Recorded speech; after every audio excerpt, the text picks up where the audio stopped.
பெண்களை மலைவாழ் மக்கள், முல்லை நிலத்தில் வாழுற மக்களும், குறிஞ்சி நிலத்தில் வாழுற மக்களும் நடத்தும் விதமும், நாகரீகம் மேம்பட்ட மருத நில மக்கள் ஒரு பெண்களை நடத்துகிற விதமும் ரொம்ப வித்தியாசமாக இருந்தது.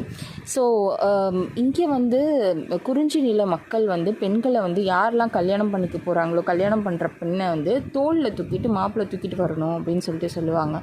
அந்த மாதிரி தூக்கி கொண்டாடப்படக்கூடிய இடத்துல பெண்களை இந்த குறிஞ்சி நில மற்றும் முல்லை நில மக்கள் வச்சுருந்தாங்க. உண்மையை சொல்லணும்னா இவங்களுக்கு நாகரிகம் ரொம்ப கம்மின்னு சொல்லிட்டு ஒதுக்கி வைக்கப்பட்ட மக்களாக இவங்க இருப்பாங்க.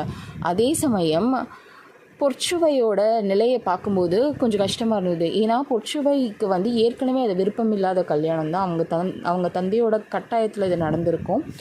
அட் த சேம் டைம் அவங்களோட முதலிரவு அப்போது அந்த பாண்டியர் இளவரசனுக்கு என்ன பண்ணியிருப்பாங்க, நிறைய கல்லை ஊற்றி கொடுத்து அவங்கள முதலிரவுக்குள்ளே அனுப்பிச்சிருப்பாங்க. இது எவ்வளோ கொடுமையான விஷயம்.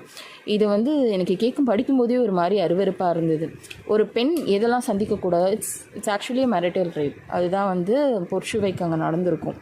ஸோ அது நார்மலைஸ்டு சொசைட்டியாக, அதுவும் யார் அந்த சொசைட்டியில் அது ரொம்ப நார்மலைஸ்டாக இருந்த ஒரு விஷயமா இருந்தது. ப்ளஸ் அந்த காலத்தில் ஒரு பட்டத்துக்கு உரிய ஒரு மனுஷன் ஒரு பட்டத்துக்கு உரிய ஒரு இளவரசன் தன்னோட ராணி மேலே பற்று வைக்கக்கூடாதுன்றதுக்காக அந்த ஒரு ஏற்பாடாக படிக்கவே ரொம்ப சீப்பாக இருந்தது. அது கேட்கும்போது ரொம்ப கஷ்டமாக இருந்தது. எனக்கு அது படிக்கும்போது ரொம்ப கஷ்டமாக இருந்தது. அப்போது இது உண்மையாக இல்லையா, இது கற்பனையான்னு நம்மளுக்கு தெரியாது. அது உண்மையாக இருந்திருந்தால் பெண்களோட நிலைமை, அந்த ஒரு ராஜ்யத்துக்கு மருமகளாக போகிறவளோட நிலைமை இப்படி தான் அப்படின்னு சொல்லிட்டு படிக்கும்போது ரொம்ப கஷ்டமாக இருந்தது.